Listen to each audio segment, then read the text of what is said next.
This series contains adult language and descriptions of graphic violence. Listener discretion is advised.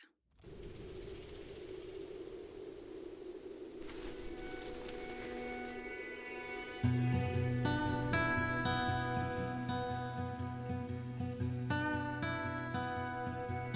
feel like we're ready. How's this sound? You sound quiet, actually. I feel quiet. I'm going to turn you up a little bit. Hello there. Hello. Hello to our listeners. This is Death by Southwest.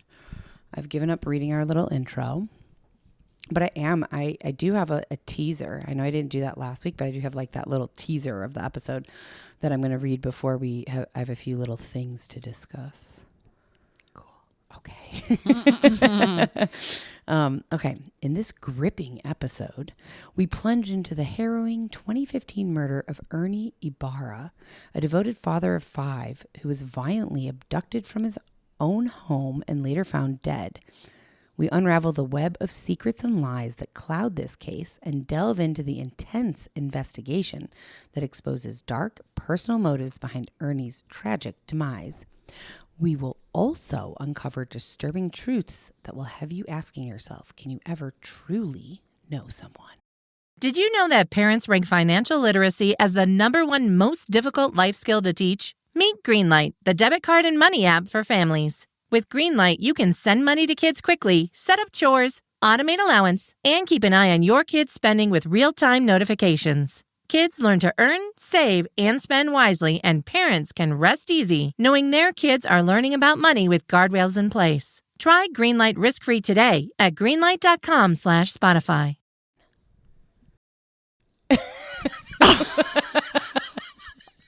Your face. Do you have things to say about that? I do, about your tone. Like, that was very, like movie trailery? yeah. I got into it. Is this episode 60? Mm-hmm. It certainly is. So it's Saturday. We are recording at my house, but we only have Indiana here. Henry's at Mark's because last night Jenna and I had I had a little girls' evening that Jenna attended with me. And I'm mentioning that because one of the women, I guess, who was here, I know. Jesus. One of the women who was here, I think, I know she did listen to the podcast. I don't know if she still does or not, but if she does, hi, Selena. Selena was here last night. Shout out. Yeah, shout out to Selena. But it was fun. It was nice. Where were those things, the dessert she brought? But they were like little... Everything bunt cake? Yeah. That's not what it's called. It's not. It's... Nothing. I mean, we have the box in the kitchen. We could look. It's so good. It's like these little mini bunt cakes. Each one, like there were different flavors, red velvet and blueberry, and they have like just the perfect dollop of icing on the top. I mean, did you actually even have one yet? I did. Nothing bunt cakes. Nothing bunt cakes. Yeah, I had one at like 4 a.m. today when I woke up to pee. Really good. Yeah, really good. They were delicious. Thank you, Selena. They also make regular size bunt cakes. Oh my God, they're so pretty too. Aren't they? Yeah. Yeah. All right. Let's jump into our little episode here after that very chaotic intro. Well, we'll do this the next episode because we already did such a long intro, but I did see a couple I randomly checked our email the other day. We got a couple emails that were like, so happy you guys are back and like nice stuff. I thought we were going to do it next episode. We are going to do it next episode. You like intro the thing that we're not going to do. All right, we'll do it next episode. Or do it now. I don't care. No. We have enough. We'll do it. We'll save it for the next one. So our story today takes place mostly in Mount Pleasant, Texas. It's located in northeastern Texas. It's part of the Texarkana region, which straddles the border between Texas and Arkansas. Mount Pleasant is halfway between Dallas to the west and Shreveport to the east. Louisiana? Mm-hmm. Yep. I love Shreveport, Louisiana so much. It was always my first stop when I would drive from Atlanta to Tucson. That was like, it's about 8 hours outside of Atlanta. So I'd always stop there first and stay in this like Homewood Suites. Super nice. Me and Izzy went out one night and got like shrimp at a restaurant that I brought her to, like over the like river there. It was really fun. Funny that you said like your boyfriend, you and Izzy, or girlfriend. Yeah, it was really fun. One of the largest Dr. Pepper murals in the United States is located on the side of a building in Mount Pleasant that once housed the Masonic Lodge upstairs and a grocery store downstairs. Do you know what a Masonic Lodge is? The Masons, the Freemasons? Mm-hmm. Yeah. Yeah, I didn't know that, so I looked it up. But I mean, I like I have a gist in my mind of what the Freemasons or like what their deal is, but I couldn't really explain it. yeah, I mean, Did you look up the picture of the Dr. Pepper mural? I did not. Well, you should post that. That's good. what my job should be, by the way, of like should. also picking, not necessarily posting, but like Well, if you send me for things, this yep, I'll write down the things that I think we should post, and then you can pick from them. Yep, totally. Okay. That's a great idea. Pick a symbol for the post. I like that. Dr. Pepper 1. Okay, moving on. Yeah, it's got a strong fishing culture in Mount Pleasant. It's close to several large lakes, including the Lake Bob Sandin, Monticello Lake, and Lake Cypress Springs. About 16,000 people population, so small, pretty small. So let's meet our people. What year-ish? Year. Or do I not want to ask that yet? 2015-ish. Okay. Oh, there seems like to be something there, but okay. So we're going to talk about Samantha and Ernie. So Samantha Wolford was born in 1989. She was the oldest of 3 children. She had a younger sister, Natasha, and a younger brother, Daryl. She was always described as free-spirited, a big dreamer. She was very nurturing. She always knew she wanted to be a mom.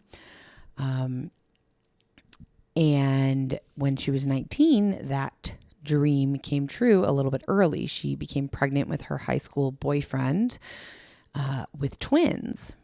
And she had twins. They were together. The high school boyfriend, his name has remained out of everything, so I don't have his name. But they were together for about 2 years after she gave birth to these twins, and then they split. Her sister said he just wasn't husband material. I don't know what that means exactly. I take that as, what do you take that as meaning? Oh, it could mean a lot of things, like he was a player, or like he didn't want to settle down, struggled with commitment. That's I guess that's it. Yeah. Yeah, that's kind of what I. Or he was a jerk, right? Which yes. I mean, husbands can be jerks, but like I took it as that, like he's him. like not husband material to me meant to me like he doesn't want to settle down, like he's got a wandering eye or something. Could also mean like he's not settled in a career or which at That's 19, true. if he's around her, They were like 21, yeah, like that's true. Not financially prepared or right. So they split. She was having a hard time scraping for money after they split. She was working as an infant photographer. Oh, and then, like Ann Getty? Yeah. And then she also had other odd jobs. She sold Mary Kay. She was kind of doing whatever she could to get money after they split. So now we're going to talk about our next person in this story, Ernie Ibarra. He was born on Christmas Day in 1985 in Mount Pleasant. He had 2 sisters, Tiffany and Abigail. His sister Abigail said about him when he was younger, he was kind of a bookworm. He would stay up all night reading as a kid. He was very bright, but he was very quiet. He graduated from high school in Mount Pleasant in 2004. And as he got older, he kind of went from books to computers. And he became a real expert with computers. He was really, really good at taking them apart, putting them back together, repairing them. And then that kind of led him into gaming. And he loved playing computer games. And I don't have the name of any games that he actually played, which I thought was kind of everything that I read and looked at about this story. I thought that would be I don't know, pertinent. Like, what game were you playing on the computer all the time? What you said as he got older. Yeah, so as he graduated from like high school. So from like high when he was school. 18-ish, Yes. let's say. So 2003, 4, 5. Well, I don't know because I wasn't a gamer. World of Was that out? Warcraft? World of or Warcraft something? is popular. I don't know then. I don't know. I Well, actually who don't know knows? either. Let's not pontificate. Is that I the right love word? that word. That is the right word, and I really like it. He didn't like get a degree from college, but I believe he took college classes and got several certificates for like computer repair and computer this and that. He also was Computer this and that. very specific. He also was kind of goth. So he had long black hair. He wore he always wore black boots and a black trench coat. He kind of like had this mysterious gothy look about him. So in 2008, Ernie and Samantha met at a local tattoo shop in Mount Pleasant, and they quickly began dating. Were they getting tattoos? I believe they both were. Okay. They kind of complemented each other in the sense that like he was pretty calm and like level-headed and just like even keeled, and she was a little bit more wild and fun and high energy. And so he was one of their sisters had said like he was the right amount of calm for her and she was the right amount of wild for him. Like they were just really well matched. I thought you were gonna say he was the yin to her yang. That would work. That would actually work. So they started dating, and by 2011, she was pregnant again with another set of twins. Wow. They must run genetically in her family. Yeah. I wonder if she's a twin. I guess you would have come across that. Yeah. Okay. She's not. Okay, cool. So this is her second set of twins that she's having now. And this they were now kind of immersed in this family life because she has her original set of twins and then now two more with him. And the kids really brought them even closer. You know, I think that we've told stories and I've read stories where having kids kind of drives you apart. It ends up changing your relationship to the point where it drives a wedge or something like that. This was not the case for them. It really brought them closer. And in 2013, she got pregnant again and had her fifth child. Not a twin. Thank goodness. Okay, but let me pause for a second. Sure. Or let me pause you. Yeah. The first set of twins, she was around 19. So that means 2008-ish. If she was born in 89, let's just say it. Sure. 2008-ish. 2011. So that's two infants, babies. Yes. In 2011, they were 2.5, 3-ish. Right. And she had two two more infants. And then in 2013, 2 years later, she had another child. She was 24 years old when she had her fifth child. I don't care if you're 94 or the most effective parent, and I'm Ridiculous. not one, but I cannot imagine 5 kids under 5. 5 kids under 5 years old when you're 24 years old. Yeah. So at this point, Ernie is working really hard to support their family of 7 now, 5 kids in them. He's running... Did he have kids? I'm sorry. No, he did not. Okay. No.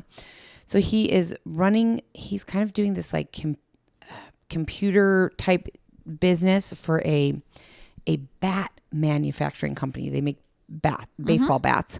And he ran the machine that did the engraving on the bats, like the laser on it. Yeah.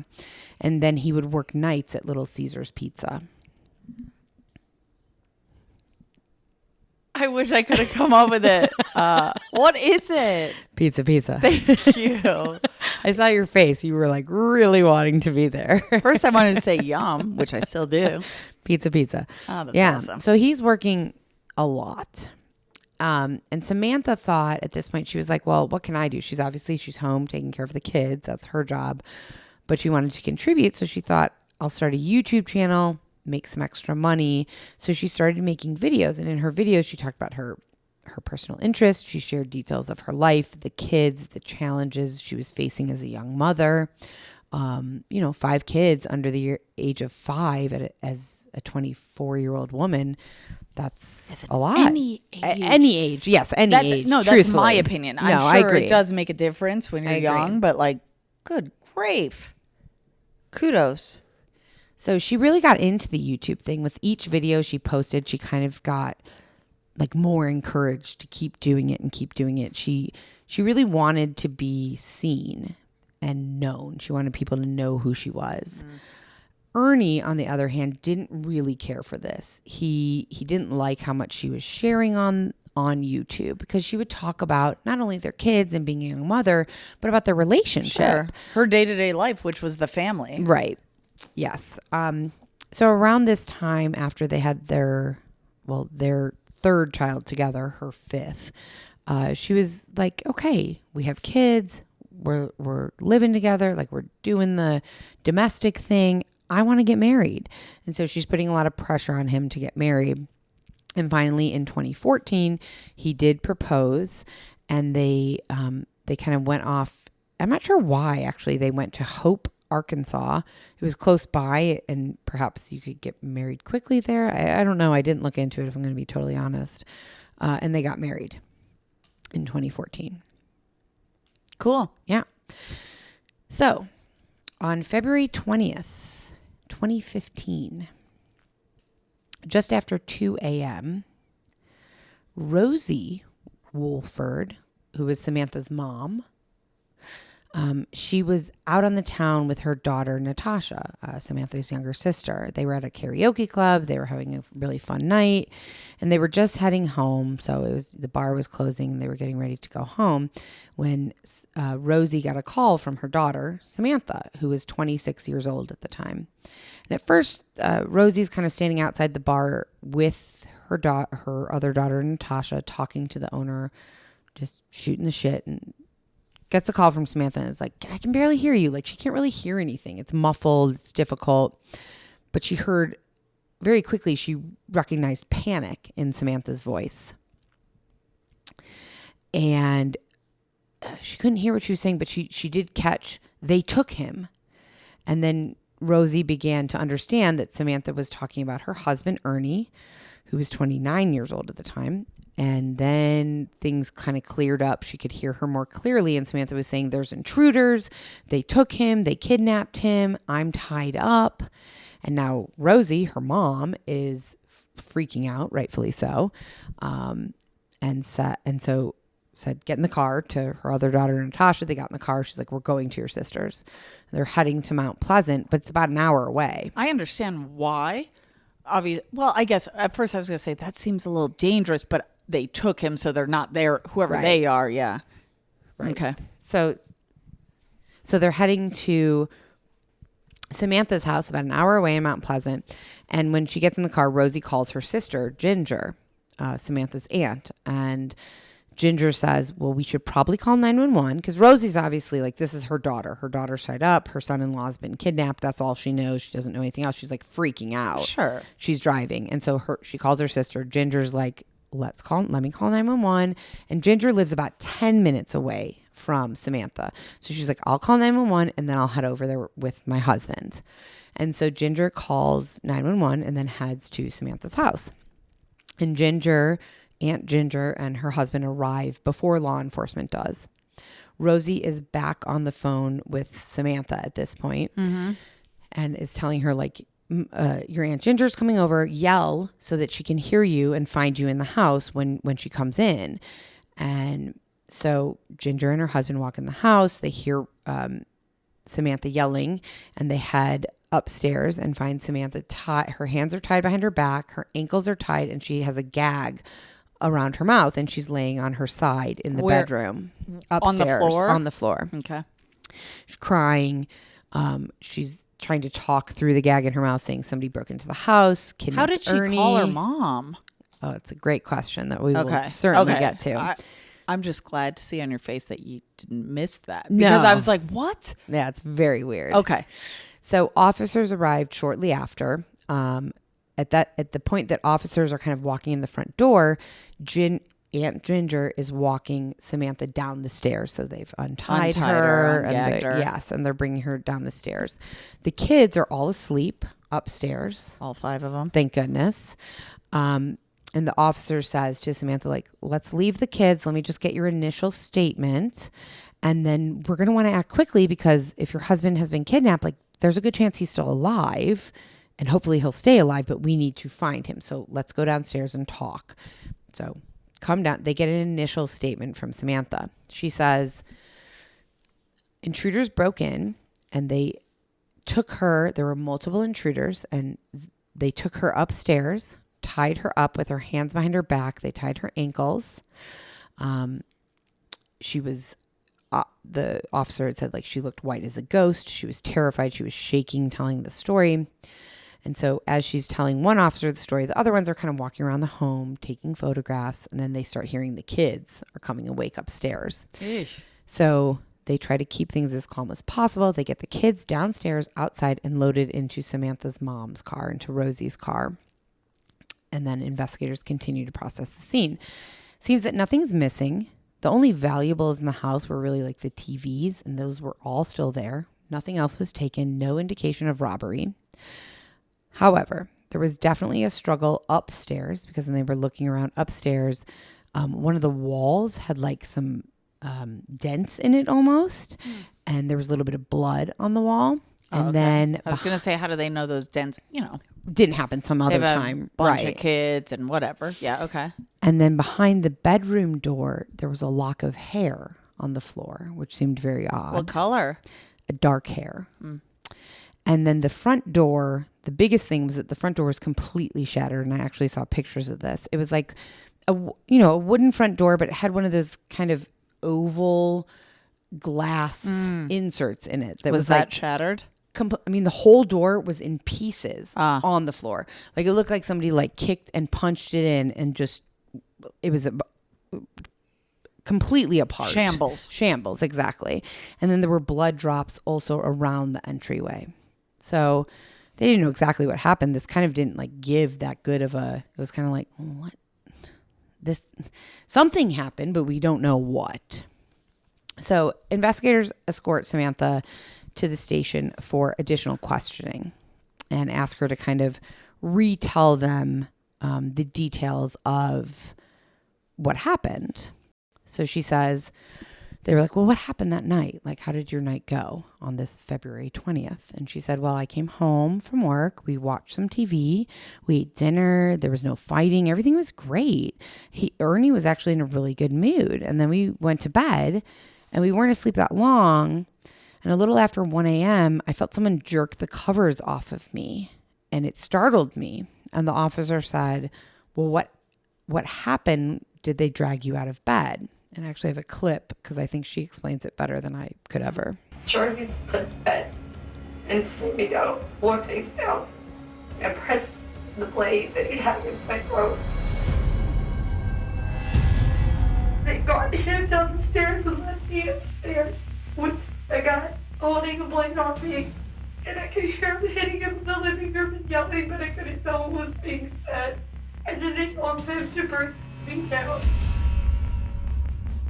They had me on my knees, forcing him to look at me. It was like they were using me like some kind of taunting factor. And they were punching me in the face with a gun. Did she say punching her or him? Him. So it was hard to hear some of that. A little bit, yeah. Yeah. So she said they drugged me out of bed and slammed me down on the floor, face down, and pressed a blade against my throat. They got him, Ernie, talking about her husband, downstairs and left me upstairs with the guy holding the blade against my throat. And I could hear them hitting him in the living room and yelling, but I couldn't tell what they were saying. And then they told him to bring me down. They had me downstairs on my knees, forcing Ernie to look at me. And it was like they were using me as some kind of taunting factor, and they were punching him in the face with a gun. Ernie, her husband. 2 people. 3 people. 3 people. Yeah. I didn't say that yet. So that's, okay. Yeah, no, I hadn't told you that I thought yet. I just wasn't listening. No, closely. I hadn't told you that yet. So she said that Ernie was holding his own pretty good until one of them really hit him hard in the head with the gun. And then that was it. Ernie kind of like gave up at that point. And so they, but this is so creepy to me. So before they dragged Ernie out of the home, they paused. They held up, remember he had long hair. Mm-hmm. So they held up a bunch of his hair like this in a above his head. And they took the knife and just right across it and said, and dropped the hair on the floor and turned to her and said, you can keep that because that's all you're going to have to remember your husband by. And then they dragged him out of the house. Creepy. Very. It's also interesting because they only found like one lock of hair. One lock of hair. Yeah. And I actually think I said earlier that it was in the upstairs bedroom. I think it was by the front door because that's where they did it. But that sounds like it would be more than a lock. it was kind of like a chunk of hair. Also, they look, cut. if I put my hair, it's like a That's a little, lock, yeah. That's a lock. So she says one of the attackers brought her back upstairs where he tied her back up. And the officer says, how did you call for help if you were tied up? And she said, I used my nose. Huh. And he says, wait, they left your phone there with you? I watched this interview. And she says, well, they asked me if I had a phone and I lied and I told them I didn't.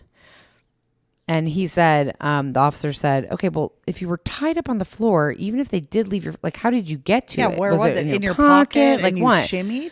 And she said, my phone was on the floor across the room and I wriggled across the floor on my side and I used my nose to open it. And I just called the first number in there, which was her mom. Okay, but if it's the first, so she just, okay, let's say that's all true. Uh-huh. And she wriggled, that part could be believable. Sure, but yeah. 2015, is it an iPhone? Although, you know, my phone up until very recently, I never locked it. That's true. No, I think didn't. In 2015, you maybe didn't have a code. There was no face. Right. Whatever. So let's, okay. So it's reasonable back then. The first number, maybe that's the last person she called. Not, Right. It's not like like Alan. Right. Right. Yep. Okay. Yeah. Okay. It I'll seems take it. shaky, but it could be. I'll take it. I also want to know how were these three people concealing themselves? You are really, your brain I'm a is true crime line right now Well, because it is. the next thing I have is the officer said, can you recall any details about your attackers? Yeah. And she said they were all wearing full face masks, black baggy pants, black baggy shirts, black shoes, and black gloves. Wow. She said one sounded Hispanic and one sounded maybe black. Uh-huh. Huh. But there were they were three men. She had no idea who they were. They all sounded like men. Men. It sounds like. And they drove off. She heard them drive off with Ernie, but she never got a chance to see what they were driving in. Wow. So really there was nothing. Nothing. There are three men wearing black and that's it. And they were hitting Ernie with what? A gun. I'd be interested. Okay, if this is, you don't know anything, maybe one sounded Hispanic, this and that, they were male. What hand were they using? Right or left. That would And be also that's important. not, but that's not enough. If you knew other things, maybe Yeah. that would be helpful. But like that alone. A white man, a black man, a Hispanic man who's right-handed. Right. Who's left-handed. Yeah, exactly. Yeah. So they also asked her, is there anything about this that indicated a motive? Like, why might this have happened? And very quickly, she said, and this is an interview that I watched, she said, I think it had something to do with Ernie's dad. And the officer was like, really? Why? And she said, well, I'm usually right. And I hate to say that, but I am usually right. And Ernie's dad has a problem with getting involved with things that he don't need to be involved with. So he apparently had a reputation in this small town of Mount Pleasant for kind of running with the wrong crowd.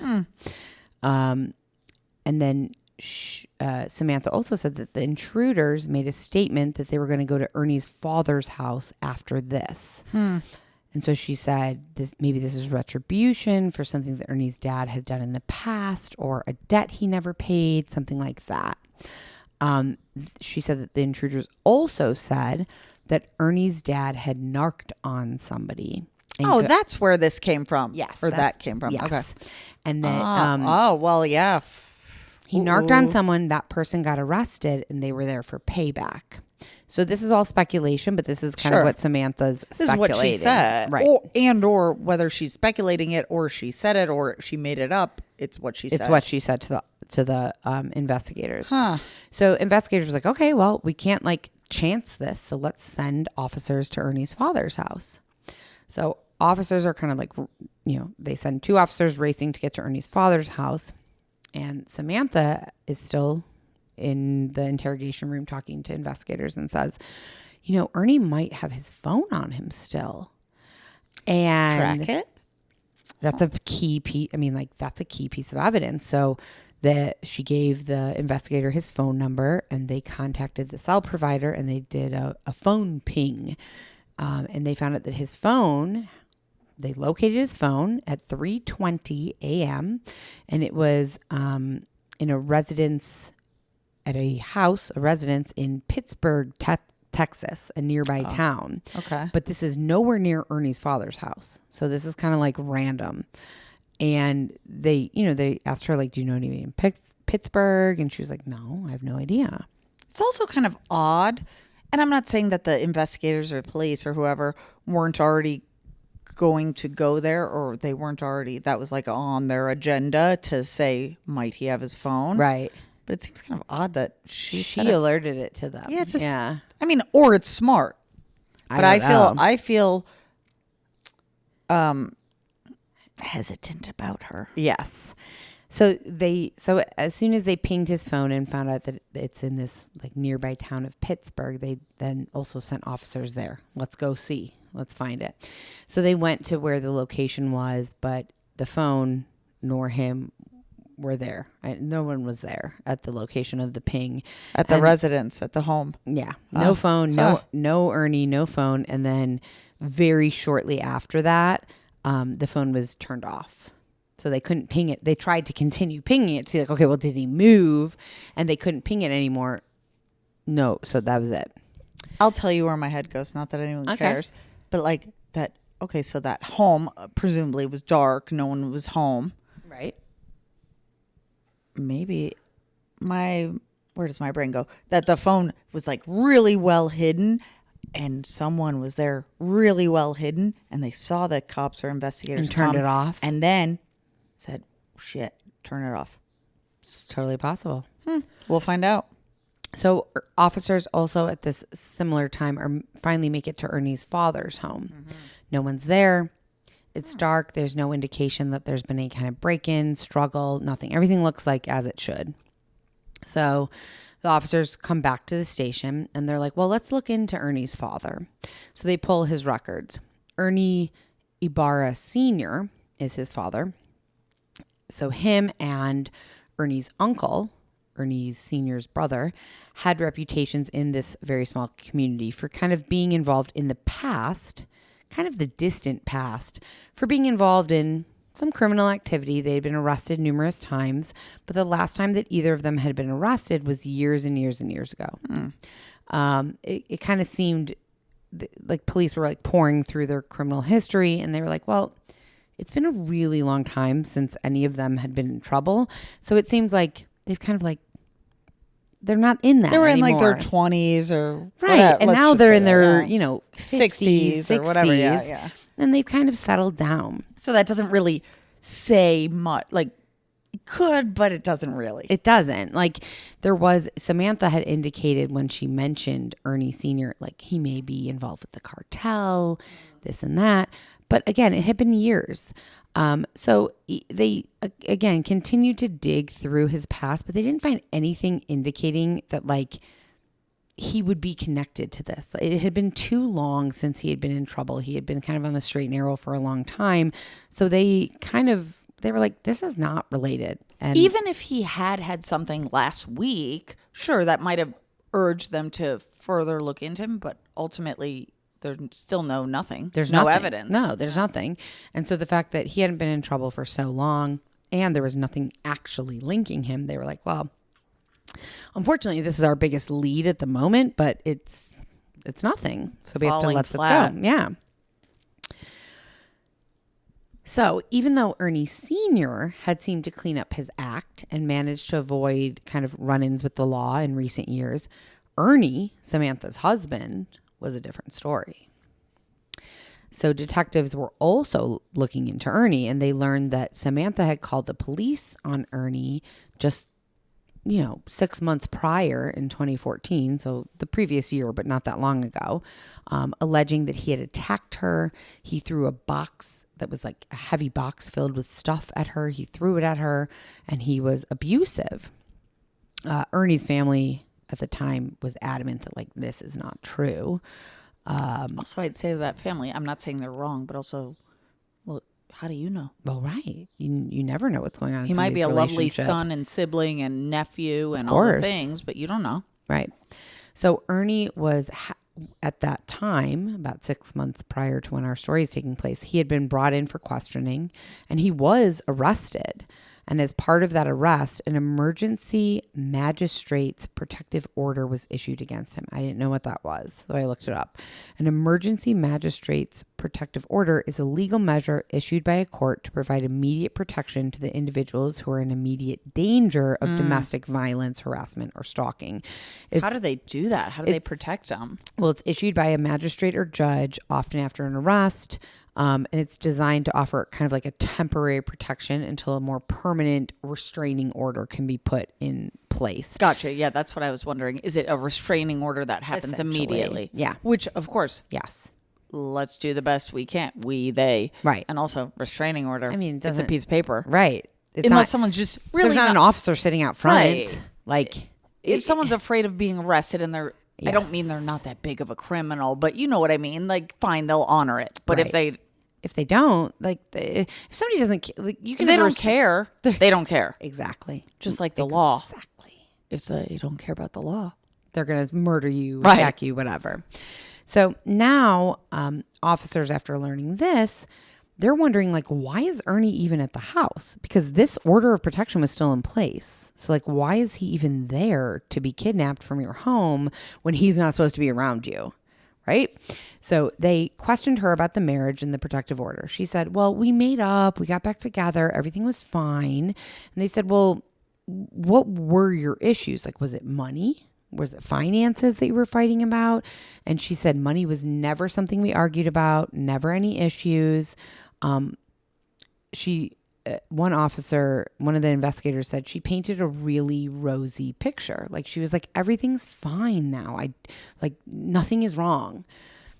So the officers asked her once again, can you take us through the day that Ernie was abducted? And she said, well, I was at the hospital because I was visiting a friend who was about to have a baby. And then I came home from the hospital. Then Ernie got home. We made dinner. We hung out. We watched TV. We went to bed, just like I told you earlier. Like, that's all that happened. It was a really nice evening. Regular evening, nice evening. Right. Regular evening and nice because no issues came up, just whatever. But I'm guessing that the investigators asked, pride. Not that this matters, but like, what'd you have for dinner? What'd you watch on TV? All the things. Yeah. Sure. Okay. And everything matched. Everything lined up. And then all of a sudden, in the second time that they're asking her to go through her story, she kind of, her demeanor and everything suddenly kind of like changes. She's like, and she says, wait, I just remembered something. They're like, okay, what? And she said, I did actually meet this guy yesterday at the hospital.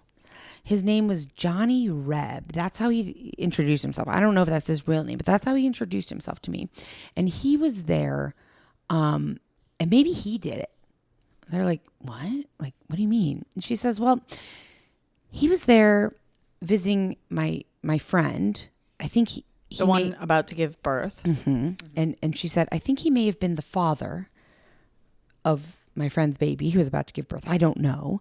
And he didn't have a car, but he asked me if he could borrow mine because my friend needed to be taken home the next day after she had her baby.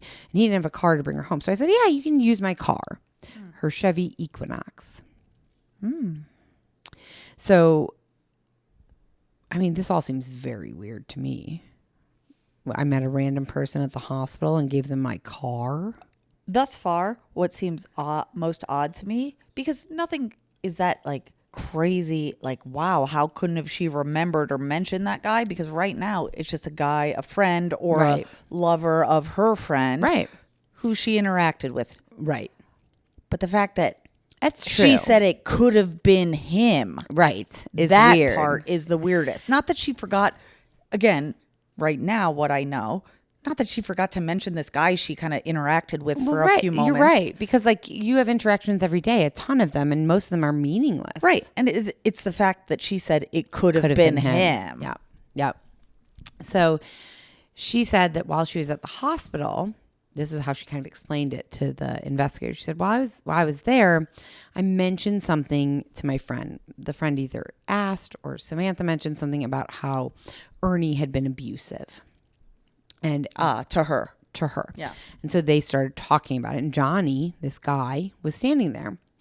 And Johnny did not like this. He did not like hearing about a man hitting a woman. He said, I take issue with anyone willing to hit a woman. And if you'd ever like me to intervene, if you ever need help, if you're ever in danger and you need something, please just let me know. Reasonable-ish right now. Yeah, totally. And so in this interview, she's like, but now I'm thinking like he has my car and I don't know, maybe he could be involved, which to me, I agree, the weirdest thing. Well, that piece you just gave, it's still weird, like to think, because I think that's quote unquote healthy and natural for someone to be like, if you ever need help, sure. I don't like to hear that. If you ever need help, sure, reach out to me. It's still like, maybe he did it. Right. Does he still have her car today? Do we know that? Today, as in whatever day, this is the next day or whatever. We'll get there. Okay. So she's in this interview and she's telling the investigators this. And then she suddenly looks at her phone and she said, oh my God, he just texted me. He's at the hospital right now picking up my friend. So yes, he does still have her car. So the police go online and find him on Facebook and find out that his real name is Jonathan Sanford and that he just recently got out of prison.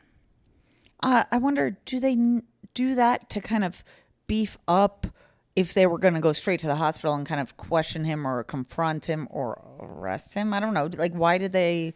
I guess they just want to know more. They wanted to know more. Okay. And at the same time, they did head to the hospital. You're exactly right. Okay. So they did head to the hospital because they were like, okay, well, he's picking up her friend. Let's go confront this guy. So 2 police officers are walking into the hospital and there are 2 men walking out of the hospital. Like they pass each other by in the hallway. And one of them did fit the description of this Johnny. So one of the officers turns around and yells, Sanford. And one of the men turns around and looks at the cops, and then immediately both men run. Oh. So officers catch, eventually, both men, handcuff them, and bring them into the station for questioning. And it turns out that this is 25-year-old Jonathan Sanford and 26-year-old Jose Ponce. Jonathan was immediately very cooperative and forthright once they caught him.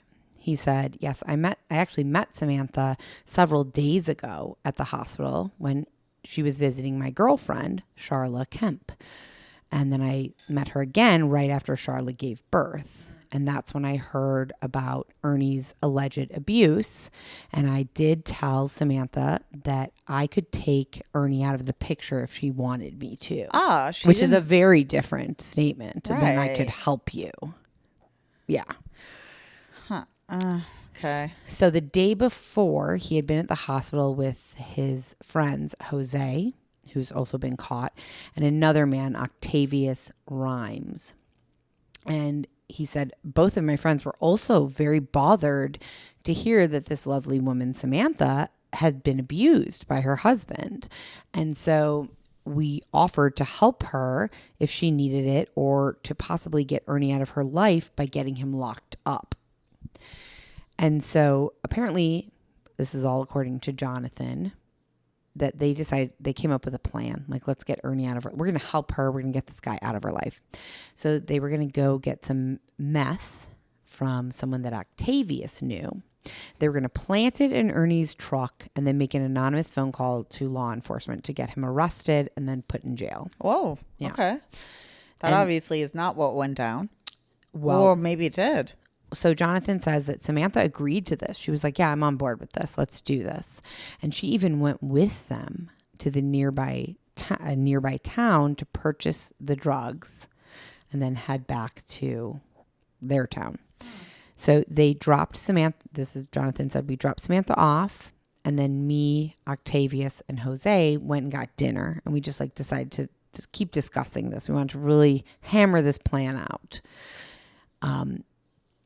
One of them suggested kidnapping Ernie, not just planting the drugs, but also kidnapping him and getting rid of him permanently rather than involving the cops. Like that would be easier probably, is what one of them said. So they went from like framing him for drugs to like, let's kidnap him and kill him. Well, okay, I don't understand the jump there. Right? It's a big jump. And before you had said that, I was going to say, well, okay. I mean, none of it's okay, but like to frame him for the heroin or whatever it was, meth. Yeah. Okay. And that means someone's calling the cops, and thus the cops are going to be 100% involved. Yes. So you better have all your ducks in a row and no little, I don't know, fingerprints or what, whatever. No, I actually agree. I could see that. Like, it could get sticky if you're just making an anonymous call. Fine, if you do it from a payphone. Were there payphones still in 2015? I don't know. I guess so. But like a burner phone, you are potentially getting yourself involved in something with the cops. Well, Jonathan just got out of prison, so he doesn't want that. Right. So like, I get it is a big jump, but I hate to say it, but like in the mind of a criminal who doesn't want to be involved with the cops, like maybe it's just easier to kill him. Also, is this really she was being abused? Supposedly, allegedly abused. Well, then help her leave. Right.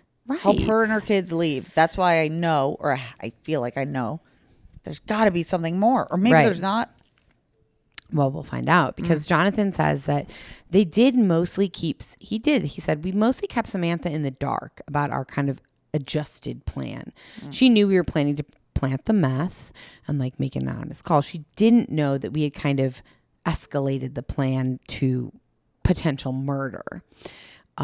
They did tell her, you know what, we're going to kidnap him and beat him up and warn him to not, like, he has to like be better, not be abusive anymore. Well, that'll help. Hit him, abuse him, and so then he'll tell him be not better. to be right. And he said, but she was okay with that. But he did say she knew nothing about the plan to kill him. And Jonathan said that he did ask her, like, what about the kids? If we're going to kidnap him and beat him up. And she said, don't worry about the kids. I'll give them something to make them go to sleep and they'll never hear a thing. Yeah. What did she give them? I mean, let me be a creep for a second. In a backwards way, she was, okay, this isn't protecting them, but you know what I mean? Like she's quote unquote, helping them sleep so they don't. So they're not hear witness and they're to not this. traumatized. Yeah, of course. But it's still so messed up. Oh, I mean, obviously. So I guess like Samantha was pretty much on board, but there was still a little apprehension. And so Jonathan said, look, here's what we're going to do. If you want Ernie totally out of your life and you're 100% on board with this, you got to do just one thing. Leave your door unlocked. And if your door's unlocked, then we will know you are on board and you want us to proceed. Interesting. So if they showed up and the door was locked. She does not want them to do anything. Yep. Okay. So they showed up and her door was unlocked. Wow. So they took that as a green light. I mean, that was the green. It was the green light. Yeah. They pulled Ernie. Again, this is according to Jonathan, telling the police they pulled Ernie from his home. They beat him. And then they drove him in Samantha's car to a remote area in a neighboring town called Camp County in the early morning of February 20th. And they had talked about that Jonathan would just shoot Ernie once they got him out there. They'd take him out to this remote area and they'd shoot him. But Jonathan said to Jose and Octavius, I changed my mind. I don't want to shoot him. I'm going to slit his throat. So they're walking him out into the wilderness and Ernie tripped and fell into some like briar patches. Briar patches? Mm-hmm. What's a briar patch? I know it doesn't matter, but I want to know. And if you don't know, I'll look it up. No, it's like thorny bush. Oh, okay. You know? Yeah. It's kind of like what I sat in this morning. Yeah, briar. I sat in that this morning, remember? Yeah, it's sad you sat on the curb though, but there were briar patch. There were briars behind me. Briars. Yeah. Okay. Yeah. Weird.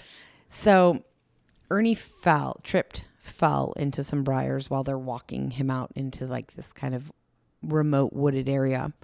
And Jonathan said, I was reaching down to pull Ernie back up, and all of a sudden Jose took out his gun and shot Ernie in the back of the head. And Jonathan said, I really wanted to do it myself, and I was super annoyed with Jose because he did it first. Investigators like, okay. Also, so they just full on, he fully admitted it, yeah. Also, I wonder, did Jose just panic? Well, go on. So now investigators are going to go interview Jose. And so Jose is telling a very different story. He says he absolutely did not pull the trigger. He wasn't even holding the gun, and that Jonathan was just trying to like put the blame on him and get off. He says that Jonathan absolutely pulled the trigger, and that Jonathan actually said to Ernie didn't trip. He said Jonathan told Ernie, lay down, stay down, and don't move. And then he shot him in the back of the head. That's Jose's story. Are they on meth? It's highly possible. Also, I know, of course, when you're trying to get away with something, there's different stories. But sure. Sheesh. So they're both trying to blame each other, obviously. Now, investigators couldn't prove which one was true. Like, and my only thought in this... Wait, did they find Ernie's body? We're not yet. Okay. They have not yet. Okay. But I did like read, like they didn't know who was telling the truth. And my thought was, well, why can't you test their hands for gunpowder residue? Right? Oh. Because whoever shot a gun is going to have gunpowder residue on their hands. But that was never part of the story. So that's just me speculating, like, why didn't they test for that? But they did not. Does washing your hands not get it off? Like really scrubbing? Yeah, I think scrubbing and time. Yeah, I think. But this is Quick, right after. Right after, Yeah. But they didn't do it. So that wasn't an option.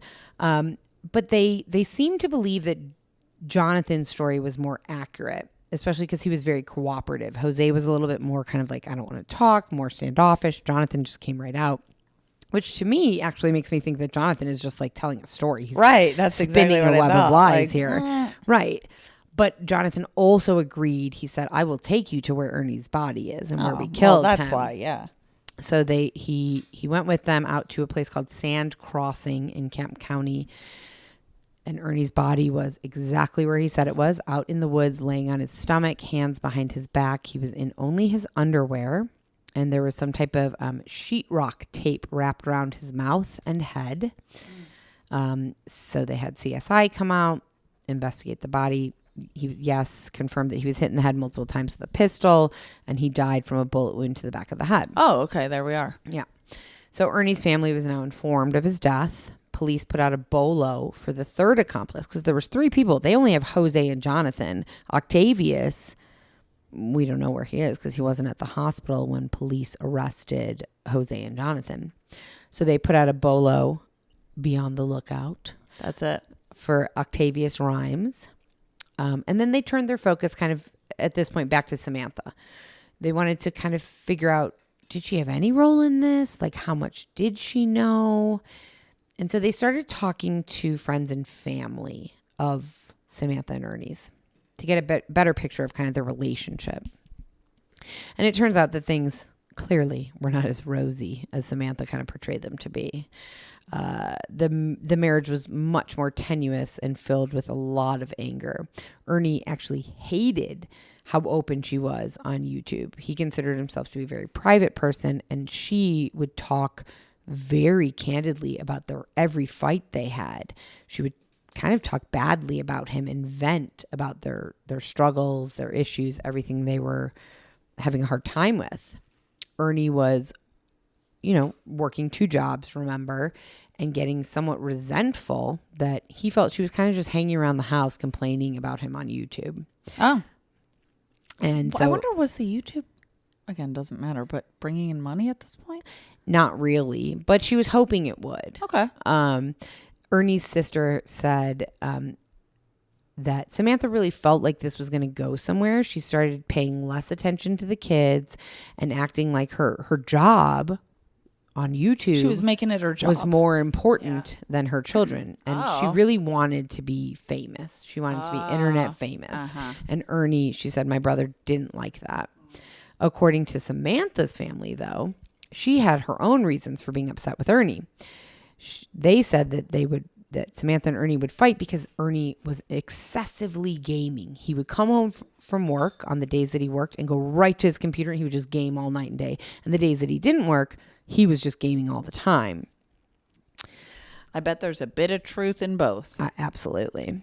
So her anger, Samantha's anger, really peaked when Ernie's gaming character, like his avatar or whatever, married another gamer's avatar. So a female gamer's avatar. They got Which is married. Actually, there's a real person. Yes, on the other end. Yeah. Yes. And so it kind of came out now that in reality, his marriage proposal wasn't because he was like, yeah, I'm dying to get married to you. It was because Samantha found out that his avatar married another avatar. Oh, and she was like, this was a while back. Yes. Okay. She's like, this is so fucked up. And he was like, well, okay, I will make it up to you. I will marry you in real life. Yeah. Oof. Yeah. But according to both families, getting married did not solve their problems. They were very good at pushing each other's buttons. They purposefully did it frequently.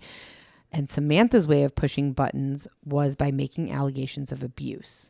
And oh no. So the family said like this was her attention. She wanted attention. And so she would say that she was abused by Ernie. That was kind of her attention seeking behavior.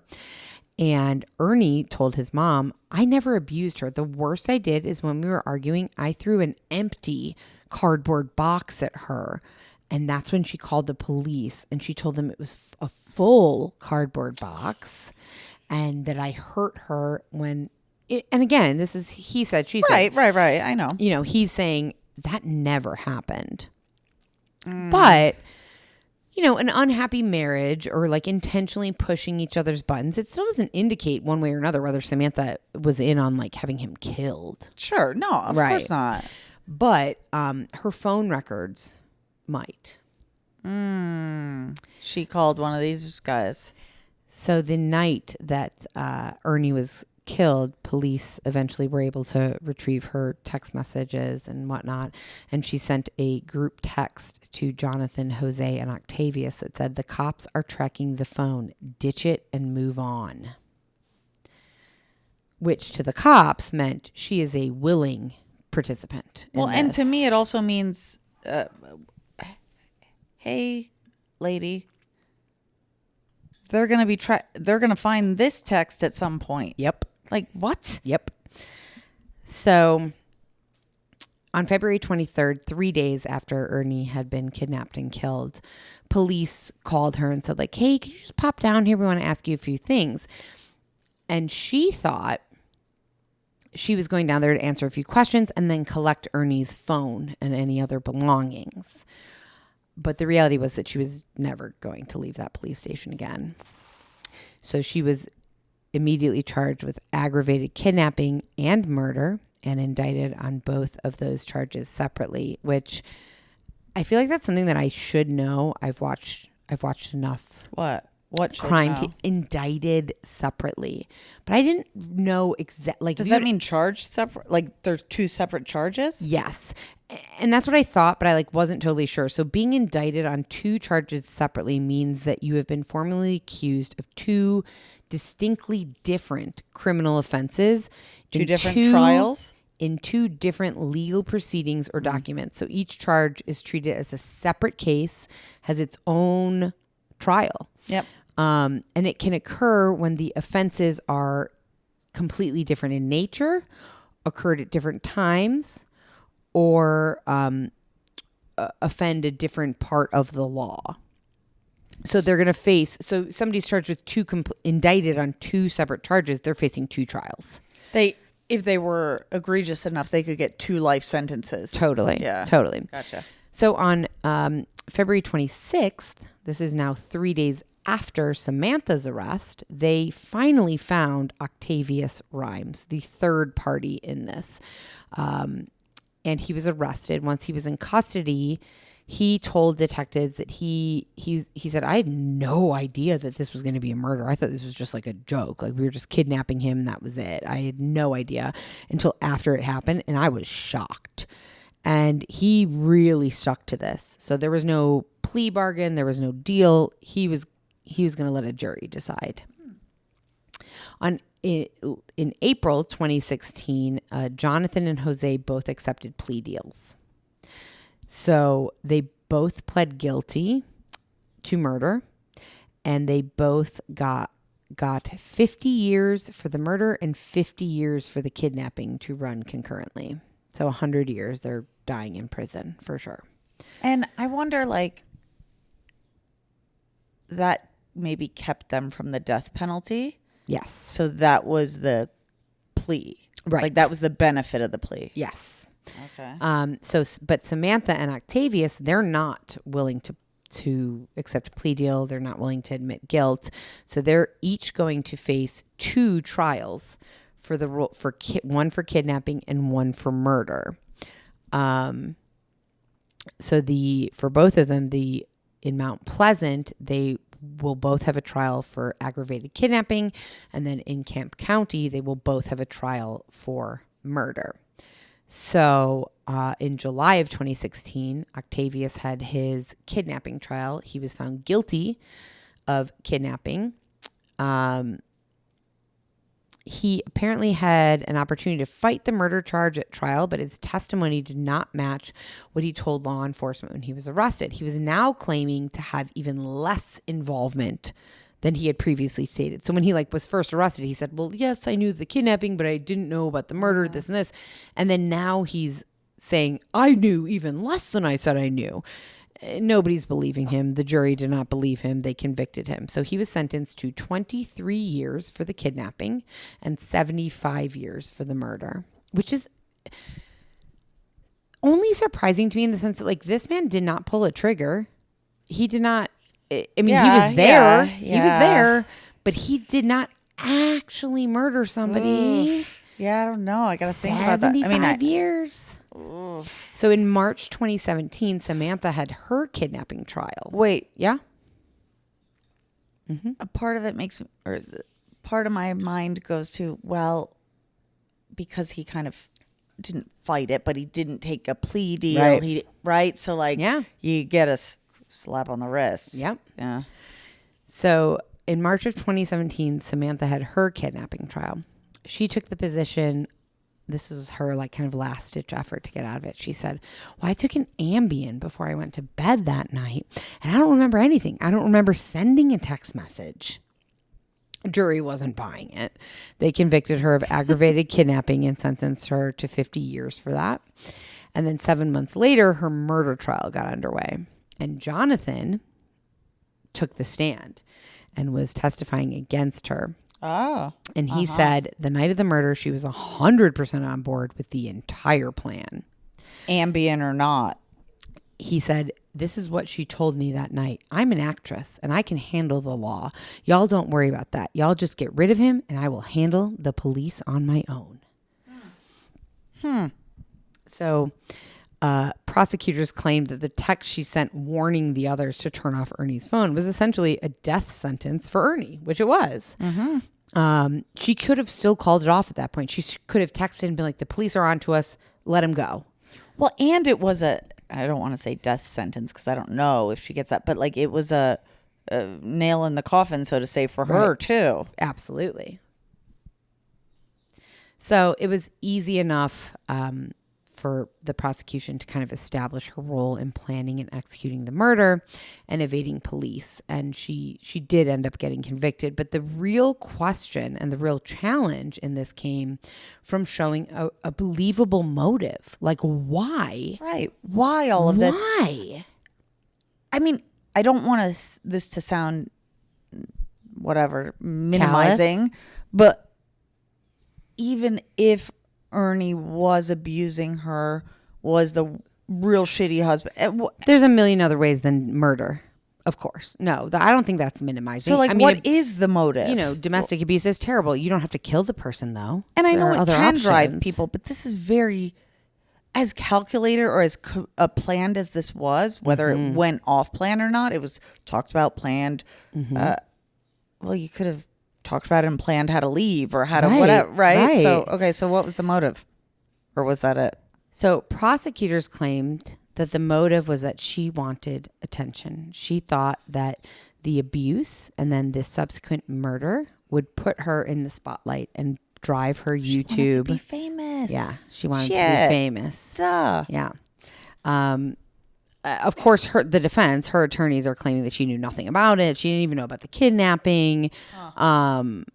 There's no actual proof of it. I mean, there is, though. The text message, that is like it's like the glove in the OJ case. Well, there's proof that she was privy to it, certainly. She even instigated or like whatever, unstayed along, but there's maybe no physical or verbal text message proof of her the motive of the motive. Right. There's not. No, there's not. Whatever. So that's, I mean, even today, that's just speculation. Right. But on September 14th, 2017, she was found guilty of murder and given 99 years with her kidnapping and murder sentences to be served concurrently.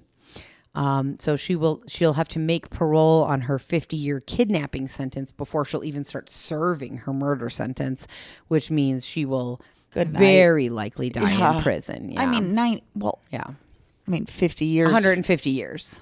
And right now she's 25, 20, or right then she was 26 or whatever, 50 years. Good luck. No. Good luck. Right. Samantha's mom said if she did do this, then she is where she belongs. But a mother can tell, and there's no way she could have gone through with a murder. There's just no way, and I'll never believe that she did it. Well, she didn't physically, go through the murder. So it's a lot easier to murder somebody if you're just telling from someone afar. else to, right? Like, let me send a text, like, yeah, do it. And you're not there. You don't have to see it. You don't have to do anything. And her mother also said, like, the people who really suffered in this, aside from, she didn't say this, but I'm going to say it, aside from Ernie's family, obviously, are Samantha's kids. Jesus, yeah. 5 kids. No parents. Well, now they live with Samantha's mother. Thank goodness that she had that there's family there. Yeah. Still suffering hugely and will continue to. For a very long time. Most of them never even knew their dad at all because they were so 2, young. 4, 5. It's so sad. So she was imprisoned at the Carroll Young Complex in Dickinson, Texas. She's about 34 years old now. But I did find, I don't know if it's weird or not, but I did find, this doesn't always happen. Like, I found her inmate information. And so she's currently at a place called the Murray facility in Gatesville, Texas. She is allowed to have visitors, so you can like go and see her. Her maximum sentence date, if she serves her full sentence, which she will be long dead by then, it would be February 22nd, 2164. That really, I mean, beyond that number just freaks me out. Isn't that weird? Wait, the Murray what? Murray facility in Gatesville, Texas. She will be eligible for parole on February 23rd, 2040, which is not that far. That's 25-ish. years. Yeah. No, it's 16 years from now. It's 6. Wow, fast math. Dax Shepard would be impressed. Oh, I'm good at that easy, quote unquote. That was easy really math. good. But I just found it so interesting because it says inmate visitation eligible. Are you thinking about going? I will be totally honest. Like, I think it would be very fascinating and probably somewhat, in a way, I don't know why, but it feels a little disrespectful. Yeah, I feel like she doesn't deserve, not that we're like highfalutin people, but like, does she deserve any attention? Right. And I just like visiting someone who's been accused or convicted of a murder. Like, well, she's been convicted. Whether I get that there can still be people who think she didn't do it, that's fine, but she was convicted. Right. Yeah. Wow. Interesting. Yeah. So that is also the murder of Ernie Ibarra. And yeah, sad for their kids, really. Yeah. More. I mean, sad for Ernie and his family, certainly, but for let's focus on the children lives here. Yeah. So sad. They lost both parents. Both parents. Yeah. Yep. Absolutely terrible. Maybe I wonder if I'll write this down hopefully, but how do they determine if someone can have visitors? And I'm sure it's facility by facility. That's interesting. Also, I wonder, my mind goes to, because she didn't actually pull the trigger or do the thing, or because she has young children and as they get older, maybe so they could visit, or maybe it has nothing to do with any of that. I have no idea. That's a good question. Yeah, I'm going to write it down. We're in episode 60. So of 60 murders that we've done, I know some of them have been 2-parters or whatever, but essentially 60 murders. It would be so fascinating to talk to, and it feels a little like wrong. Like, oh, it would be fascinating to talk to somebody who's been convicted of murder, but. Well, it can be both, like feels bad and fascinating or whatever. Yeah, I would be interested too, but we'll see. Maybe we'll get there one day. So for now, that is it. Our thoughts and prayers are with Ernie's family and Samantha and Ernie's children. We thank you all for listening, and I got a wonderful, like I said at the beginning, email the other day, voicemail. We're going to talk about those in the next episode, but please keep sending us emails and voicemails and reviews and all of it. Good afternoon and good luck. It is afternoon. Good night and good luck. Thanks for listening. Bye, guys. Bye-bye. Death by Southwest is hosted by Jenna Schneider and Margot Carmichael. Executive produced by Margot Carmichael. Produced by Jenna Schneider. Audio editing and sound design by Margot Carmichael.